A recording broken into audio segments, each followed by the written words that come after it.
Hello and welcome back to episode 4 of Sis Nobody Asked for This. We're your hosts, Hannah Power and Katie Sherwood. And today we have an amazing, brilliant guest, Nia Jones. Great intro, guys. Thank you. You called me gaffer on the last one. I was very grateful. Yeah, you're going to be the manager. For today, yeah, fine. Who's my assistant and who's the kit woman then? I'm definitely the assistant. I guess I'm washing the kit.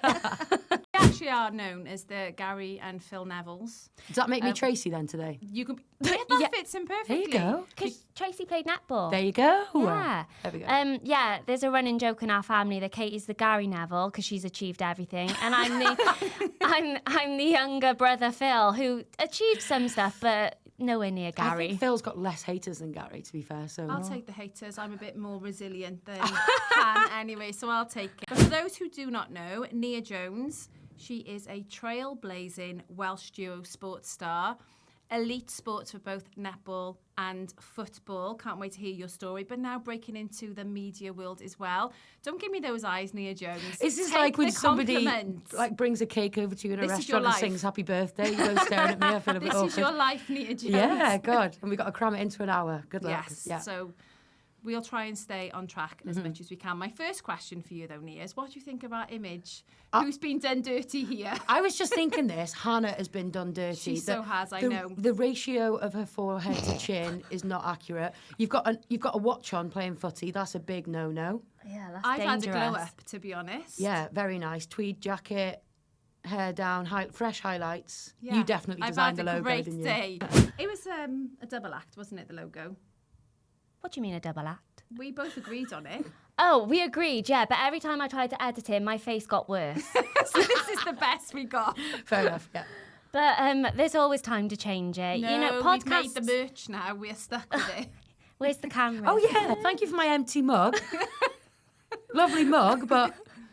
Anyway, let's Sorry get about to that. what we're going to be talking about today. So, Nia, if you're not aware, every episode we have a red card and a top bins of the episode. But I know you're aware because you've been listening to all the previous Of course I episodes. have. Top fan. I think it's great what you're both doing. It's something that you've probably thought of for a long time and lots of us think about because we're all listening to podcasts a lot now. But actually to have the courage to do it and launch it and make it your own. Yeah, I've been really enjoying it, guys. Well Thanks done. so you. much. It means a And I lot. just think our dynamic as sisters kind of works as well because I know you are one of 3 girls in your Yep. family. We do actually have an older sister as well. She's locked away in the you? cupboard. Yes. She's so unhinged. Oh, my God. She wants to come on this podcast, but we'd have to click the explicit button. Yes. if No, she No, guys, came this on. is news to And me. she is a netballer.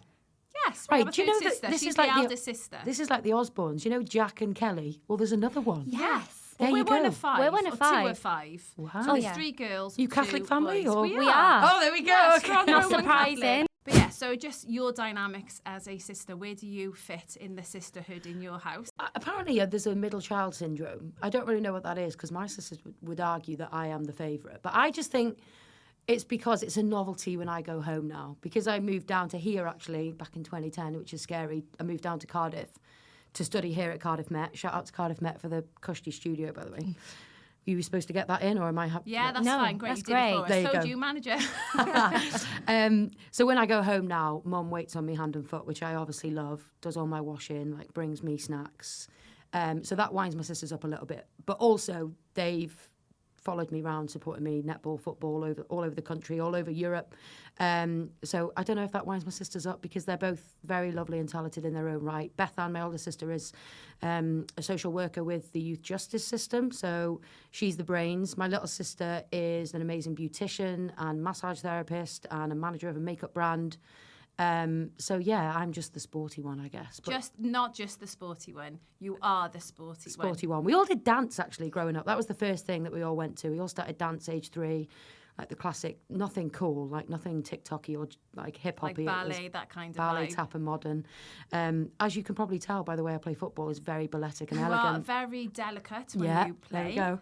And with how I speak and everything. So yeah, I do credit quite decent calf definition to my ballet days. You've got great calves. Thank you, Hannah. But yeah, we were all dancers until the age of about 13, 14, where obviously my other favourite sports took over. And you are born and bred Wrexham. Mm-hmm. Is that your team? Is that the team you follow? They were the team that was the first football match I ever went to. Used to go with my granddad and my dad and my sisters. It used to be a lot easier to get tickets for games for the racecourse back then. You could walk in for a £5 as a kid or a £10 as an adult. Arsenal is my other baby, just because, which is weird because we're from a little tiny village in the country in North East Wales, but the area we're in, there's lots of Liverpool fans, Manchester United fans, Everton fans, and Dad, growing up, wanted to be different, and he liked a player called Charlie George, who's before any of our times, so he chose Arsenal. So he gave me an Arsenal kit as a kid, but Wrexham are, very close to my heart. I'm going to jump in with the Arsenal comment because that leads me quite nicely onto our top bins and red cards. Go on. Did you see the women's draw for... was it the Subway League Cup? Yes. Was that with GK Barry and her girlfriend? Yes. Is it so Ella? quite a bit of controversy with that. So GK Barry influencer Ella actually plays football, and they have been criticised for being unprofessional. To be honest, it's my type of humour. But maybe not Says a lot about you now. Maybe not for the professional outlook that we want for women's football. And some of the chants they made were actually about Tottenham. So, have you seen and what do you think? Are we going to give this a red card or a top bins? I'm not going to give GK Barry or Ella a red card, but I will give the organisers of that a red card because I think they've just misread the room. It's a good competition. It's one of our main domestic competitions. It was the quarter-final draw, so quite a major stage. Well. Yeah. So whoever thought that it would be a good idea just to film it on an iPhone for TikTok with two people who were obviously briefed to make it really fun and funny and informal, you can't blame GK Barry for doing what GK Barry does. I mean, she did a great job of presenting and making it entertaining, but just not the wrong... It was the wrong audience, wasn't it? Yeah, and at a time where we want women's football to be taken more seriously, I mean, I'm not sure the FIFA World Cup men's draw was quite what we're after either. That was a bit of a circus. But yeah, whoever organised that has misread the room. They should be there guiding them. And at least the process, when a ball came out and they put it back in and picked it back out, come on, I think they should have just restarted it on that point. So, red card. Yellow card for GK Barry and Ella. Red card for the organisers. I'm not giving it a top bins, but I did enjoy it. I did watch it and I was You're giving laughing. it top bins? No, I'm not giving it top bins, but I'm saying I did actually... She is Gary Neville, isn't she? Controversial. I did enjoy it. Okay. Does that make me and you then, Jay McCarricker and Gary Neville? Maybe. With our little duo Maybe. I'm usually the mean one when we do punditry together. You are. And you're the voice of reason, so... So am I Phil at home? No, you can be like Gabby Logan if you want. Oh, I love Gabby Logan. Yeah, take that title. Okay, cool. That sounds good to me. So the reason why we wanted you to come on today, Nia, is because I think your journey is really inspiring. And I know you're cringing at this, but you are such a role model in both sports. So where did your football journey or your netball journey, I don't know which one started first, where did it begin? I think, to be honest, I don't really know why I loved football so much from an early age, because I just did. I think Dad used to have Match of the Day on every Saturday, and you guys were probably the same. So him being really engaged in that made me interested in it. And then, actually, I credit going to the school that I did. So me and my sisters went to a little tiny primary school called Scotherig, and it literally had, I think it was like 64 pupils in it, and I mean from reception to year 6. Wow. In my year, it was quite a big year. We had 11.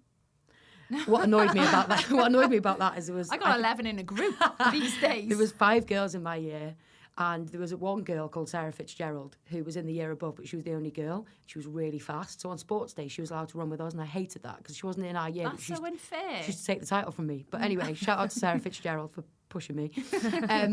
But what happened was our headmaster, Mr. Griffiths at the time, was really sporty, and whatever club he decided to put on or wherever PE lesson, everybody did it. So if we did netball, all the boys did netball as well. And if we did football, all the girls did football, or we all did high jump, whatever. So I think there was 2 clubs a week, I think, from year 3 to 6. One was a netball club and one was a football club. And I just went to both. It was little 45 minutes after school. So I think it's just from then, just getting involved. And then I went to a really good secondary school for sport as well, my Scanman in Mould, who really pushed us in netball. Lots of us then were encouraged to join a club outside of school. But I was also... hassling the PE teachers to let me join in with the boys' side, because it's still a little bit old school, isn't it, at schools where the male teachers teach the boys almost boyish sports like rugby and football, and girls go off with the female teachers and do hockey and netball. The 3 of us work in education as well, don't we? So I have always taken the boys' football team. I know you have done in your school, Han. Do you do that with your school? I know your school is a little bit different. It's a private school. And it's an all-girls school as well. Oh, but we haven't. But that's been really cool as well, because the the interest for football at Howells is massive compared to the other sports. Well, we just seen being released the participation for, was it 2025? How many girls have signed up? And obviously on the back of the Euros, participation levels are through the roof, which is incredible, considering when we started, we all had to play for a boys' team. Yeah, it was exactly that. Yeah, so I joined a boys' team when I was 10 or 11. Around the same time, I joined a netball club. And then, just built my way up through there. I tried to do both sports for as long as I could, up until the age of about 22, where fortunately for the sports, but unfortunately for me, both sports went a little bit too professional at the same time, which meant I couldn't be in two places at once. But I wouldn't change my journey. I think football made me a better netballer and vice versa as well. And I learned a lot.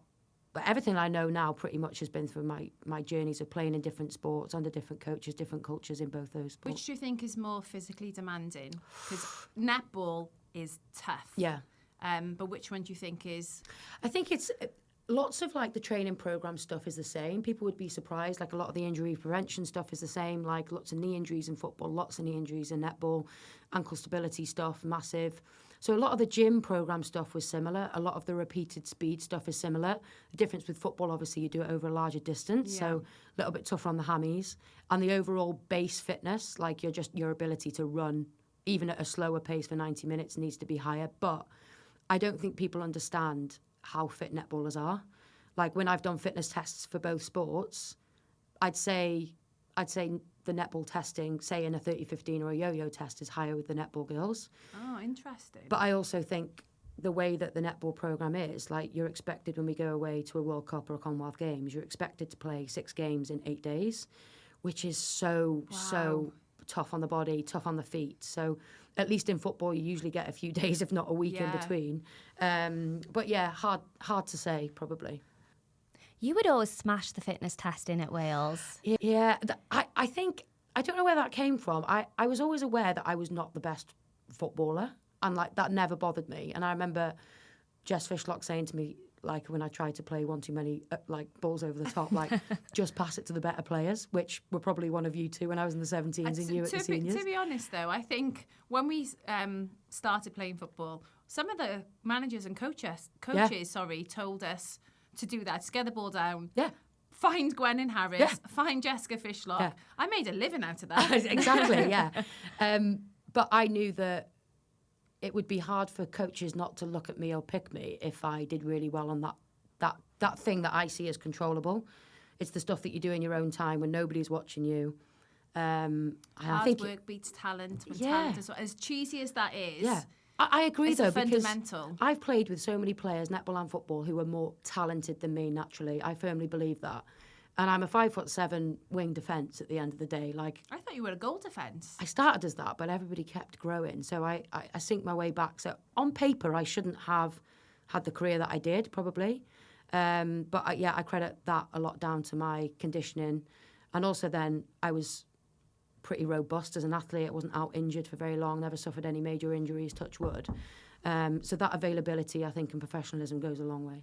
And you've played with myself and Hannah. Lucky me. So I'm throwing this out here. How old are you, Nia Jones? 33. Okay, I always forget how young you are. I'm not. You are so young. You are young. So you obviously coming into the Welsh camp as a real youngster when I was in the senior team. Yeah. But I know you were also playing with Hannah at under 17 level. 19s, I never got in under 17s. Oh, you just Late jumped bloomer, straight to under 19s. Well, no, I played under 16s, and then every 17s camp, I'm Phil, aren't I? I just got left behind. So true. And then on a whim, I just got invited to a 19s camp. I think somebody dropped out because they were unwell, and I put no pressure on myself, and I played really well that camp, and that's how I got into the 19s. And you were there together? Yeah, we actually played against the seniors, and you went off ill. You were scared because I was playing. The other dailies here. Don't start rumours. But I've got some great because you're Venus you. and she's Serena. Like the younger sister always manages to. Well, Who do you think was a better player? I'm not going to answer, but have it out. I don't know. Like, I think we played at different times. Yeah, on paper, Katie. I'm being a diplomat here. Yeah. On paper. No, I haven't finished my sorry, sentence. Hannah, go on. On Sorry, Phil. paper, Katie's career is massively bigger than my career on paper. But I feel like you were a late bloomer. you didn't have much confidence growing up as a player. Maybe that, I don't know if you ever felt like you were in my shadow. Oh, yeah, 100%. Or your secret sister's baseball shadow, who knows? Yeah. What's her name? You haven't even told me. Danielle. Danielle. Hello, Yes. Danielle. So I think, I do think I lived in your shadow a little bit. Everybody would go and watch you play, and me and Mum would get 2 buses down to Leckwith to watch me play. But then it's you might not have started playing were it not for looking up to Katie. No, So exactly. Katie got me into football, and I think, like you said, I do think I've got better the older I've gotten. I think you've grown and evolved as a footballer due to your confidence and finding your happy place. You found your happy place at Cardiff City, didn't you? Yeah, because there's been clubs that I've been at, and you know, when you're not settled. and you're not enjoying playing football there, you're not going to play at your best. Do you know what? I don't think that's spoken about enough. We're so quick, especially like Premier League players, to judge players season by season. But if you think of players like De Bruyne was at Chelsea, was deemed a flop, and then at Manchester City is the best midfielder. Isn't it? And it's so true. Like, especially I think for girls, you have to really feel valued in an environment for you to be able to perform. I remember, this is a bit of a weird story, but I went over to Australia for a couple of weeks. I got asked to try out Aussie rules. Don't ask, we haven't got time on the podcast for that.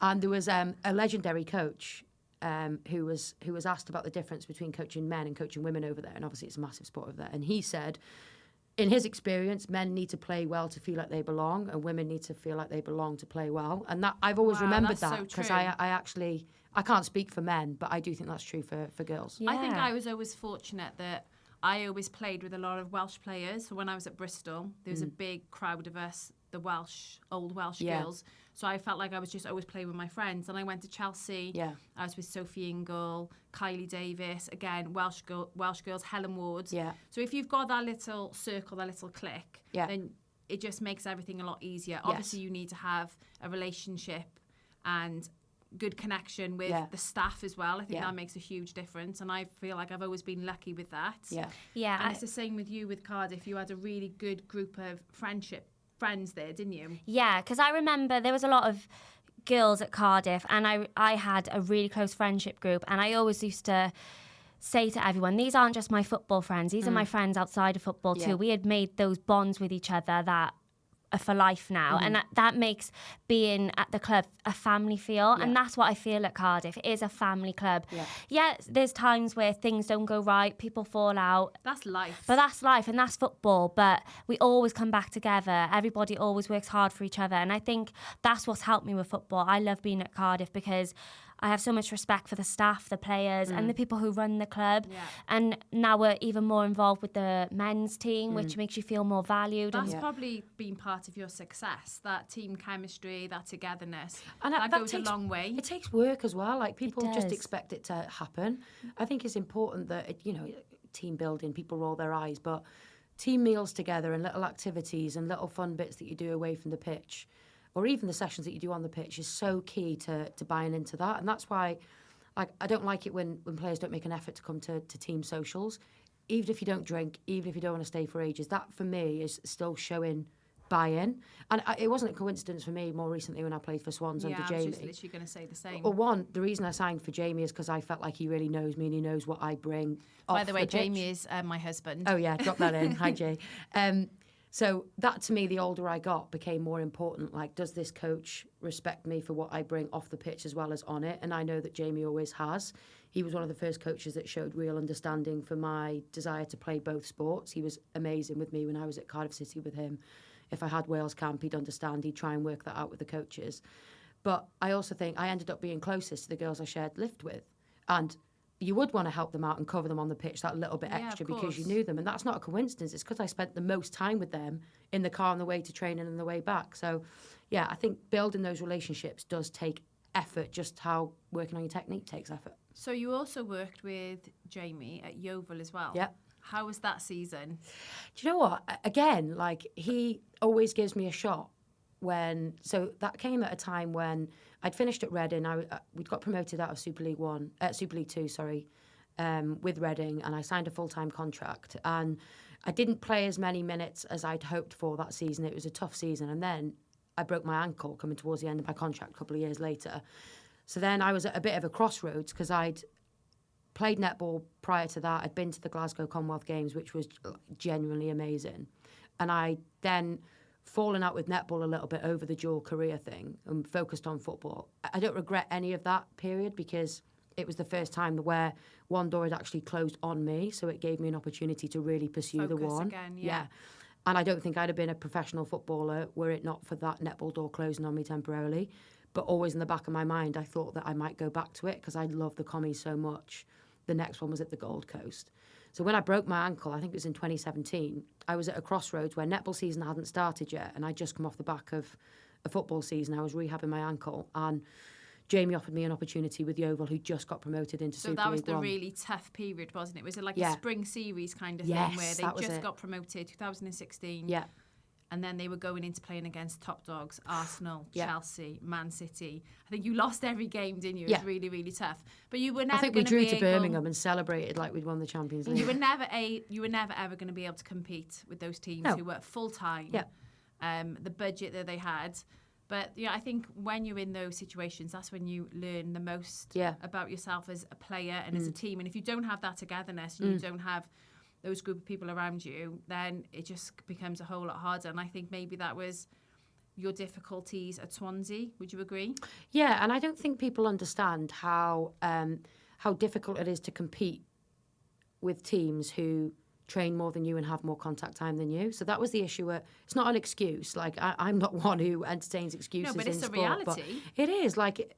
Again, if you were learning piano and you did it 2 nights a week, 8 o'clock till 9:30, and somebody else is doing it 4 or 5 days, 4 or 5 times a week, 2 hours a day, they're going to be better at piano than you. So it was difficult in the spring series, but Yeovil were the only team that were independent from any men's club, totally self-funded, I believe. So relied a lot on volunteers, a lot of travel for players from Wales. Jamie used to pick me up from the middle of Cardiff and take about 4 of us down in your family car, I think. I've upgraded that car now. You've got a lovely car now. It did a few miles picking up half the team on the way to Yeovil. I don't know what this podcast's paying you, Katie, but you both got very nice cars I saw in the car park. It's taken time, but yeah. Dailies are doing well. But yeah, at Swans as well, I was surprised that because I hadn't played football properly for probably about 8 years, I'd been in the netball scene, I was surprised at how little the game had moved on. Because I'd been working in it with you in the media, and I could see how fast the women's game was growing across Europe, but in particular in England. I assumed that would have had a knock-on effect on the Adran Prem. So I was surprised and disappointed, to be honest, that it was still not as professional as you expected it to be, even though they're semi-professional teams. Yeah.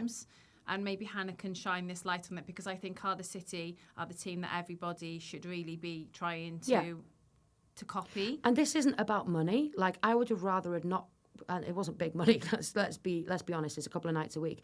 But it's not that I'm asking for more money at all. I'd rather have taken a cut and actually had an earlier training slot on grass, not the 8 o'clock slot on plastic after all the under 12 boys are finished. And that's the thing, you were actually competing with younger academy teams. Yeah. They were having more time and they were having they'd have priority over the gym. Yeah. They'd have priority over the analysis suite. They'd have priority over the facilities. I never stepped foot on a blade of grass at the training centre. We were not allowed. So how do you constantly I'd show up and see the boys. How do we expect to grow the game in Wales if we have those barriers and those limitations? I think it's difficult for the FAW, because I have actually been invited into a couple of panel discussions with the FAW about how to best grow the game in Wales. So I'm always open to hearing stories from people like you, because you've got different experiences to me that I can try and feed back. But it comes down to the clubs and how they view their women's team, how important they view their women's programme. Small things like at the training centre, and Jamie will vouch for this, and I think I spoke to him about it, there's 3 floors, there's not one picture of a woman anywhere. And that's so different. If you go to the Cardiff City Stadium, you will see this face. She's on the side of Hannah the Power. blinking stadium. She's everywhere. I've been replaced now. It says home of the Bluebirds, but I was on there. But also they do like goal of the month, player of the month, your name is up. And I just think that really shows their investment in the women's game. Yeah. And that's when we say investment, we don't mean money all the time. It means like, treat us actions. with I think that's where Cardiff have had success, because we have so much support from the people higher up. So that Lee, So Lee, who is involved in the men's team and the women's team, he is incredible, and he really, really puts so much into making the women's programme go forward. He has 2 younger daughters himself who play football, so I know that really spurs him on. But the support that he's given us is incredible, and without that, things don't move forward. You need people in those positions to invest, to put time in, to care about the women's team. When I first started playing for Cardiff, we had to pay subs. So we used to all moan and say it was like paying an extra phone bill because it was like £40 a month. Well, that's a commitment. To pay to play for Cardiff to help cover costs. We didn't have kit. We would have to buy kit from the club shop ourselves, not even have discount. You'd walk in and be like, "Oh, I'll play for the women's team. Can I have discount?" And they'd be like, "No." Oh, God. So you'd have to buy your own kit. How long ago was this, Helen? This was, do you know what? It actually doesn't feel like it was that long ago. This was like 2016. So we're thinking nearly 10 years. Yeah. And, you know, if you didn't pay your subs, you'd get told you weren't playing on the Sunday because they needed that money. To where it is now, you know, we're obviously getting paid semi-professional wage. We get gym sessions, we get kit given to us, food. We have, you know, S&C coaches. Analysis. The analysis is incredible. I think that's what's really helped us as a team. We have analysis twice a week, opposition and team analysis. Did you get that, Swans? Yeah, we did. And again, we were reliant on our coaches for that, Jamie and Izzy. But it was just more 8 o'clock at night when everybody has worked the whole day. A full day in uni. And you're waiting to get in there, and then that eats into your pitch time as well. You know, we were getting home at midnight every night, which, don't get me wrong, right? We've all done that. You've done that at Chelsea. I know, but you've done that. I did that 15 years ago. Yeah. And I think the biggest thing for me is I came from a sport of netball, which there's no money in netball, but the women were the first team. We were the poster girls, if you like. We were the first team. So I was used to being treated like with respect, if you know what I mean. So to walk into a building where there's no parking for us if the under 12s have got a game, can't park in the car park, had to park down the road. We're not allowed on the pitches, not allowed in the changing room. Couldn't change in the changing room because they were being taken up by the... So, listen, I don't want to dig out Swansea because, again, it's an iconic club and the project was exciting and I think they're moving in the right direction. They did a point ahead of women's football. I think they might have got Chloe Bullen now, who I hear is doing great things. But I think it's just more of a reflection of the game overall. Everybody thinks women's football is fantastic now and they think it's great now. Women's football's great now, isn't it? It's not. There's still so much of this going on. And even... You know, we look at our Welsh players and we criticise them now for the performances they put out for the national team. But just because they're at a professional club, I think you'll find that clubs, they appoint really young S&C coaches just starting out in the industry. They appoint interns for their nutrition. They have coaches leading analysis instead of analysts. So even though they're ticking the box that they've got these professionals in place... Are they the best people for the job? Yeah. And we talk about the growth of the women's team, the women's national team. It's been a difficult season. I know we had the iconic qualification for the Euros. You know, that trumps everything really this year, doesn't it? But we know there's still a huge gap to close between us and the top nations. Yeah. And the Adrian Premier, we're not saying we're going to produce the next Jessica Fishlock from that, but it has the potential to have that talent ID, someone like a Phoebe Poole, an Olivia Francis, who's Hannah Daly. Hannah Power. Still waiting for my call up. There's still time. You should have crossed the bridge a long time ago, but that's another story. But I think that is it. I think for where it's at now, as a development league for 18, 19, it's 20... It's a launch pad to I think a bigger... It could be amazing. You've got big brand names, Cardiff, Wrexham, Swansea, TNS. If you're a young girl growing up in Wales and you want to finish your education here, you should be in the academy of those teams and really aspire to play for the first team. But it shouldn't be that you're training 4 nights a week now with your school or academy, and then when you get to the first team, you train twice a week at 8 o'clock at night. That can't be the drop down. Yeah. It needs to step up for the first team. But then people need to get out and play in other places, like you've said. When we study teams that we go and play against, I look at their squads, and they play at all different clubs across Europe. There's not enough of our girls in Wales, I don't think, in the national team that go out and do that, like maybe Carrie Jones and Jess Fishlock have. Yeah, be brave and put yourself out of your comfort zone to get playing time. That's the most important thing. It's great and glamorous being at a club like Manchester United, but how much playing time you get, and I'm sure it's an incredible environment to be at. Yeah. But that football time, that match, we can't replace it. You can't replace that, can you? No, and maybe we need to see more loans as well, like in the men's game. I think January would be interesting. Yeah. To see, I think there'll be quite a lot of movement. And I think Rhian Wilkinson has voiced her opinion that people do need to be a Carrie Jones, be a Jessica Fishlock. There's only so much she can do when they meet up for 10 days, let's be honest. You know, you're just prepping for that next match. But 2026 is a big year for our Welsh women's team. Can we talk about my first experience of meeting you on a senior Welsh camp? Oh, please. Let me think. Well, no, it was more what you spotted me doing, and I was absolutely mortified. Because you've always been the teammate who brought the humour, who liked to keep things So lively. you might not remember, but I do remember. Did it involve the Bible? Yeah. Yes. What were you doing? I was just trying to be funny. I was outside Jazz Dutton's room, she's still playing for Llandudno, I think. Wicked Is left foot, she? Jazz Dutton, yeah. And we'd been called up to senior camp. I must have been 18. And we were just being stupid, and I was... Just filling the time, isn't it? Yeah. When you have that time in between training and then different things that you're But doing. can you imagine me, like, I know that you play for Chelsea, and there's all these amazing players, and I'm like, want to make a really good impression, being stupid with a girl that was my age and banging on her door for her to let me in, like, singing verses of the Bible. Were you also practicing Hannah Montana dances? Was that you? That was with Hannah. That was at under 19s. We were in Slovenia. And we were, again, filling time. And we had a talent show. Yes. And Cher Lloyd had just performed on the X Factor. Yeah, singing Dime Diva. Oh, that leads me on to something very interesting about Hannah Power.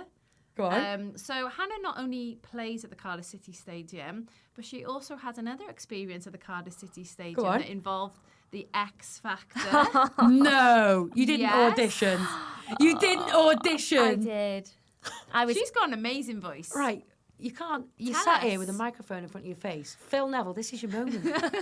Come on. So I was gaslit when I was 16 by my family into thinking that I could be one of them. thinking I could be the next Miley Cyrus. So I signed up for the X Factor. You loved Miley Cyrus, actually. I remember yeah, that. she was my idol growing up because I loved Hannah Montana. And yeah, I went to the Cardiff City Stadium for the Welsh auditions. I didn't even make it in front of the real judges. Oh, it's a fix, Han. Don't worry about it. But listen, You sing kept for your us now. sticker for a long time to remind yourself that you went on there. Listen, you got Louis Walsh and Simon Cowell here. I'm not going to tell you who's who, but give us a little something. I can't. Come on. Nia, you heard me when we used to sing Dime Divas. Yeah, and I remember you were really good, but that was 15 years ago. Even the boys in the studio there, look, they want a bit of... We'll save it for the end. It can be our top bins. Oh, There we go. maybe next episode. This is your moment. Do you What know would the be words your for that? go-to song, just out of interest? Pardon? What would be your go-to song? Well, this is another story. So when I went for this X Factor audition, I wanted to sing a country song, okay?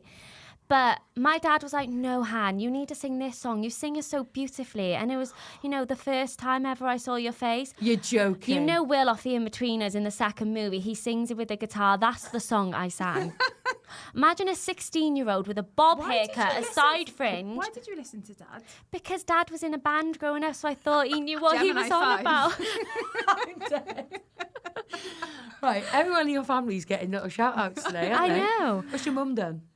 She's playing netball. Survived. Survived the five of us. Yeah, that's an achievement. So yeah, I went there and I sang that. I actually got through the first round. So you go to the stadium, you queue up, and there's all the cameras everywhere, and people are like doing stuff for the cameras, because that's the part that actually gets you on X Factor.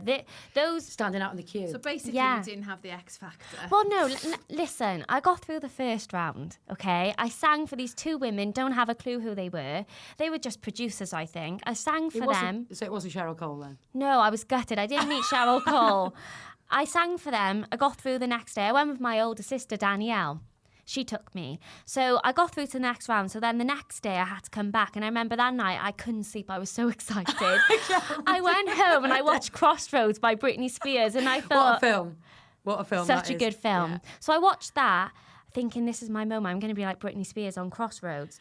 Went back and I was completely humbled the next day. I actually went into, it was like the captain's lounge now at Cardiff City Stadium. And I went in and you have to introduce yourself. And I said, hi, I'm Hannah, I'm 16 years old. I play football for Bristol Academy. And we were at the Cardiff City Stadium and I told a complete lie. I said, I've played football here a few times. You manifested it happened. I did, but the women's team didn't even exist at that time.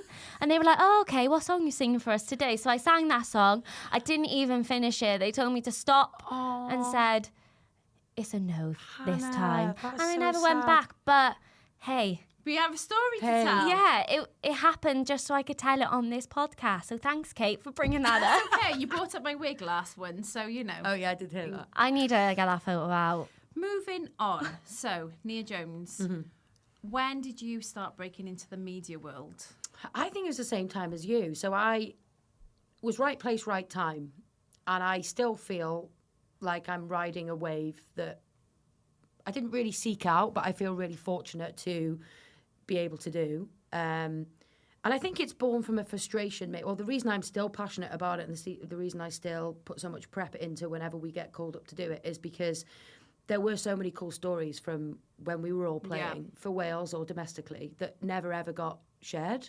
So I feel a real responsibility in sharing some of those stories, or whether it's commentating on I don't even remember. I scored on my Welsh debut. I don't think I've ever seen it on tape. I know, it's so sad that we don't have those clips. It's cool now, and there's not one bit of jealousy or bitterness. I just feel so lucky that I'm still involved in the game, having these opportunities. Amazing. That's exactly how I feel. It's a privilege to...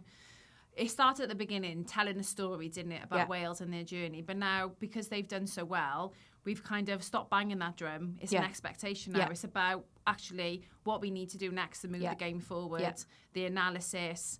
And I think we've both learned that you have to be honest. You know, you're not in it to say things to make people happy. It's not about being nicey nice. People want to hear the truth. People want to hear tactics, the analysis. Obviously, you need to know what's going on behind the scenes and know about players at clubs and movements and those sort of things. But we've come on a journey with that as well, haven't we? Sorry. So we started off where we used to do our own makeup, turn up, not know anything that's going on, literally a mic in your hand, right, this is the game. I think we both started with Jason Mohammed. That was right, yeah. So I think BBC started showing the women's football games around the time that I finished playing. You'd been finished a few years. So they were after former Welsh footballers, basically, that weren't too long out of the system that would be okay on camera. And I always credit the fact that I speak Welsh, right? Because when I was a netballer, and they'd send somebody with a dictaphone to come and get a little hit for the radio station in the morning, it was easier to send me over to do it as a player because I could do a hit in Welsh and a hit in English, one for Radio Cymru, one for Radio Wales. So I think I built up a rapport with reporters, producers got to know me, directors got to know me. So we were fortunate, that we got the call up to that game. I think it was in Swansea against Bosnia, was it? I think the first one I did was Rodney Parade, it might have been. Maybe you pipped me there. No, I definitely did it with you, but you probably got better memory I don't know. But listen, some days we're better than others, or I'm better than others. And I think you're right. Like, you just got to have an opinion and stick to it. And we do have opinions, but you can't be worried about what people think. And I think I can say definitely when I started, you would say something and I'd overthink it. I used to get anxiety sometimes. Oh, I'm probably upset so-and-so, because these were girls we played with. I know. So you're talking about them, we're talking about their performance, you're talking about their skill, you're talking about what they're doing on and off the pitch. Yeah, and they're your mates. And they're our mates. You know, these are players that we grew up playing with. But it's just the beast of the job, really, isn't it? Yeah, you're right. And I find it probably easier to be more critical without thinking too much about it of the men who I'm never going to have to go for a coffee with them. They probably don't care. They probably don't even hear it. Than girls that I used to play with. And you know the struggles that we've all been to and the sacrifices they've made to get to where they're at. But listen, we kept getting booked, didn't we? So we're just enjoying it. Yeah, exactly. I think for me, the pinnacle was going to the Euros in the summer. You'd already been to the World Cup with the men. But yeah, that was an incredible experience as well, wasn't it? Yeah, amazing. I think Wales were drawn in a group with England. And I think there'd been a little complaint put in from Welsh fans because on one of their previous matches, I think it was against Iran, I can't remember who commentated, the lead commentator made a joke about Welsh names and Welsh pronunciations, and they're even more difficult, place names in Wales are even more difficult to pronounce than some of the Iranian names, which were quite challenging. And I think that then gave BBC Wales the reason to go and say we want a Welsh option on the comms, because obviously England Wales. It's crazy to think that wasn't even an option. Yeah, so I think Danny Gabardon was the Welsh representative for the mainstream coverage. I can't remember who the lead commentator was, but then Simon Davis, who is amazing, by the way. I love Simon. He needs more plaudits than he gets. He's He likes to incredible. hide in the shadows, but he is the voice of Welsh women's and men's football. He's a joy to work with. He went out there and I did it alongside Neil Taylor, but yeah, it was like a circus. Like, it was like a theme park just for the football tournament, which was crazy. But the Euros, I mean, how cool was that? Yeah, it was incredible. I just think the emotional side to it as well. Yeah. I think once we got over that, it was it just kind of made me feel, even though I didn't maybe achieve everything I wanted to do as a player, to still have that opportunity to go to a major tournament and see it from a different side as well, and just to appreciate the growth of the women and for them to see them at their first major tournament. We knew we were in the group of death. Absolutely, you had to defy any type of odds to score a goal. I know. And we celebrated those goals like it was the best thing ever. Yeah. Rightly so. I think that was a big reason as well. When I was deciding in my 20s, really, like, which one do I really want to pursue? I remember saying to Mum, like, at least netball go to major things. They go to the Commonwealth Games. They go to World Cups. I never saw the Wales women's team qualifying. And I don't think I was pessimistic in that. It wasn't doable when we were playing, given the level of contact time we had. I think we played some games. I remember playing Sweden home. And it was like damage limitation. Yeah. Like, let's just make sure that we don't get beat. I watched. I was in 5 or Airbus, 6. wasn't it? In hailstones. Yeah. And my son travelled from Cardiff all the way up there. It's his 18th birthday as well. So big shout out to him. Today. Yeah, happy Pembroke, birthday, happy Alfie. So happy birthday to him. And How do you feel having an 18-year-old, by the way? Emotional. Yeah. Yeah, I've totally winged it for 18 years. I've kept him alive, so yay! That's a success. You know, success. But I remember him coming to the game and just being absolutely frozen at that game. And we did end up losing 6-0. So yeah, we never seen qualifying as a reality. No. And that's why I've got so much respect, especially for those older girls, like the old guard, sort of, you know, Kaylee and Sophie and Angharad and Jess, because they were there when it was really rubbish and really crap, and they stuck it out. Yeah. And credit to them. Yeah.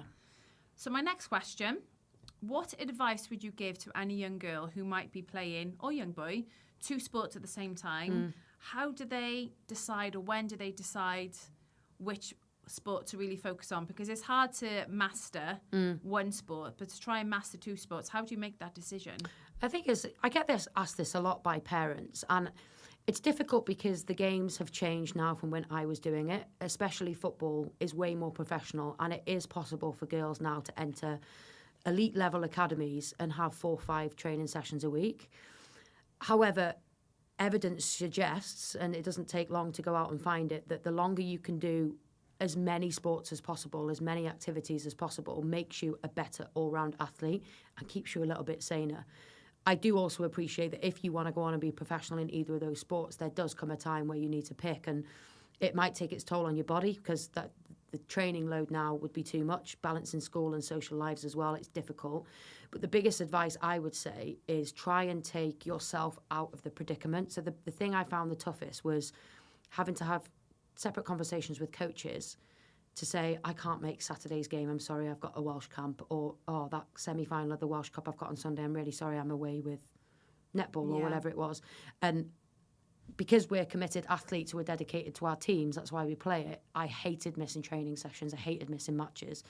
And it was around the time that I worked with Jamie at Cardiff City, actually, that I just got him to speak to my netball coach, Laura Williams, and they would then decide, okay, Nia, you're going to be with us for the Saturday, but then I've agreed with Laura that you can go to her on the Sunday. And I just found that such a help to take that me out conflict of what am I going to do away from you. Yeah, and I think, like, ultimately sit down with yourself and think, which one do you enjoy the most? Not necessarily the one that you're better at either. I think it's the one that you really love the most when it comes to making that decision.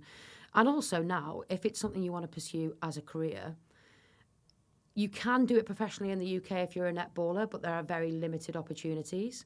It's amazing in New Zealand and Australia, but again, that's a difficult move. Football, I think, in the UK and in Europe and across the globe, if it's a 10, 15-year career with possible good money, good commercial deals, and travel involved. Football is really attractive for young athletes now, I think. Yeah. So you obviously work with the men and the women in the game. How does it differ? Do you feel more pressure maybe commentating on the men's game than you do on the women's? And have you faced any scrutiny doing that? I think from a prep point of view, men's games are easier to prepare for because there's far more accurate data out there. I thought you would have said the other way around. I have more inside info for the women, especially when it comes to Wales. But in terms of like finding team sheets, minutes played, goals, assists, key passes, deflections, whatever it might be, some little key nuggets that you do need to back up your opinion sometimes when you're on air. It's much easier in the men's game because there's so much more accurate data out there. Women's is getting there. But definitely I feel a different pressure. I just always think that you have to be totally on it. When I love watching all sports, and sometimes I watch male pundits who I really respect, who are obviously extremely knowledgeable and have achieved amazing things. I hear them say some things and I think, I could never say that. Like, they might fluff up somebody's name, or they might really sit on the fence about something, or they might get a stat slightly wrong.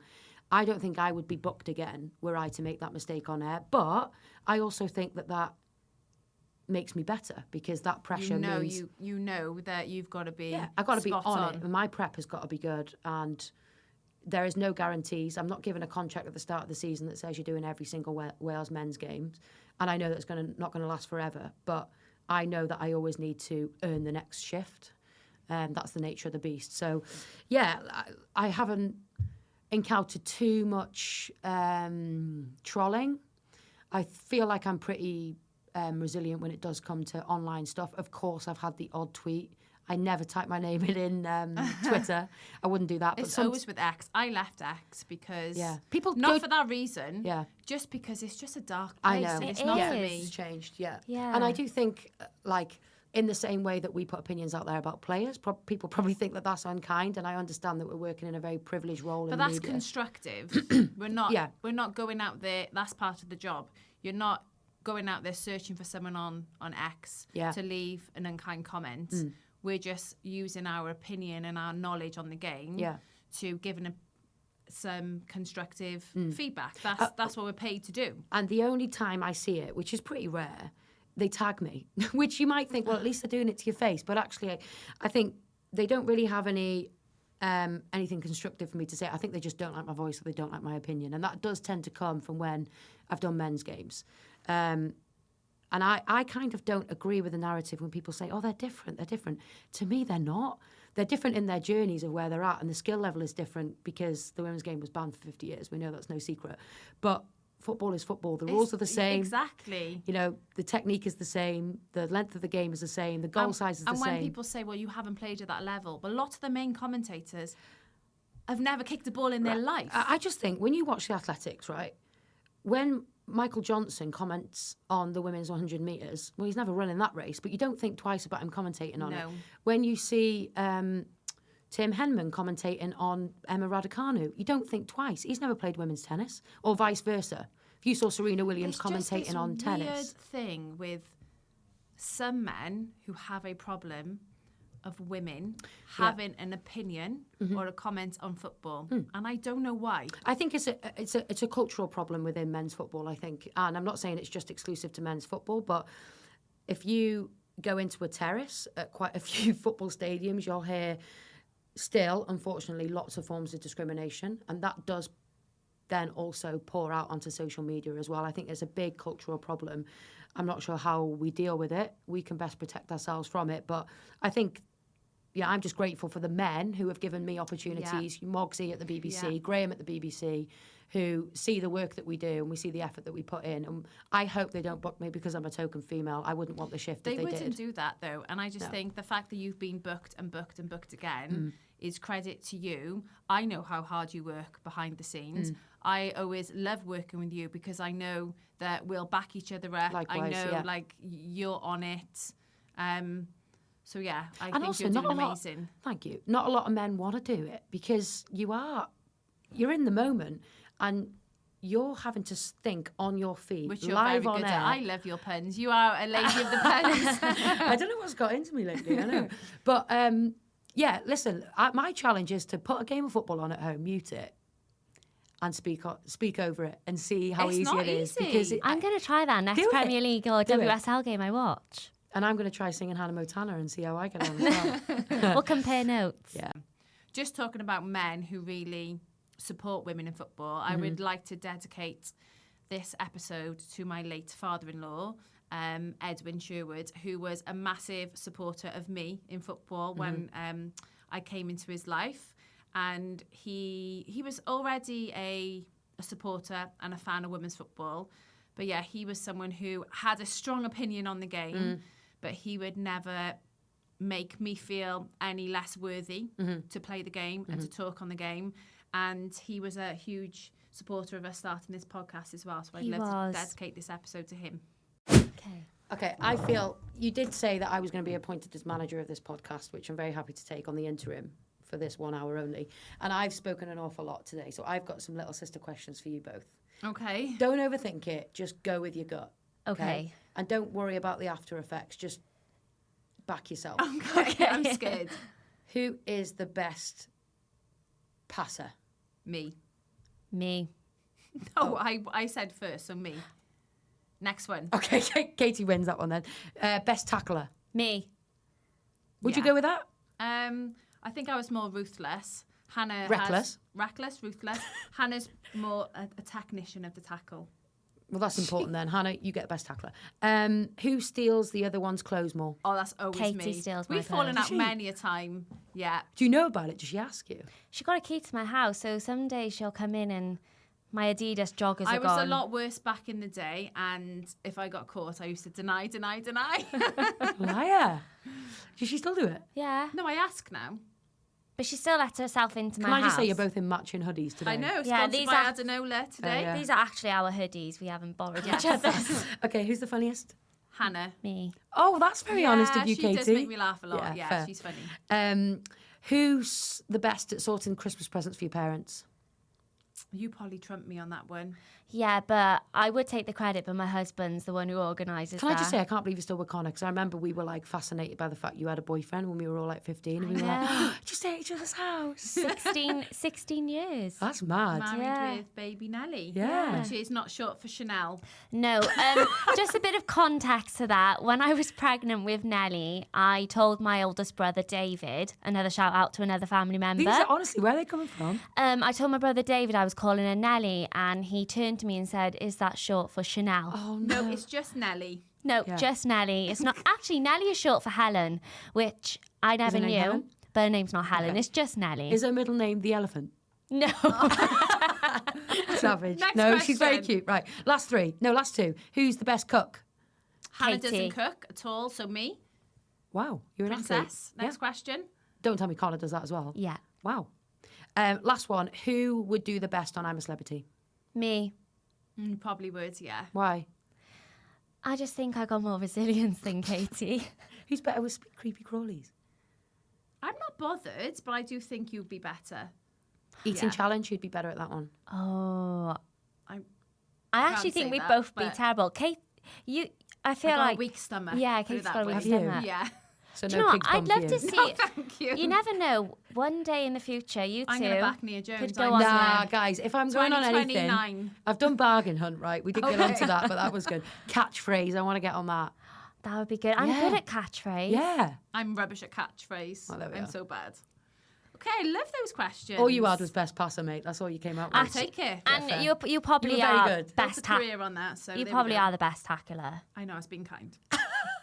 Okay, shall we wrap up this episode? Over to you, Han. So that's it for episode 4 of Sis Nobody Asked for This podcast. Thank you so much to our guest, Nia Jones. It's been amazing having you on here and hearing all your stories and your incredible journey throughout your dual career. Yeah. And when this episode drops, it's going to be Christmas time, so you might be enjoying this episode with some leftover turkey. Will do. You're both a big part of my journey as well, so it's been a pleasure. Thanks, guys. Oh, thank you. Thank you. And we will see you for episode 5 in the new year, 2026. And thank you for listening.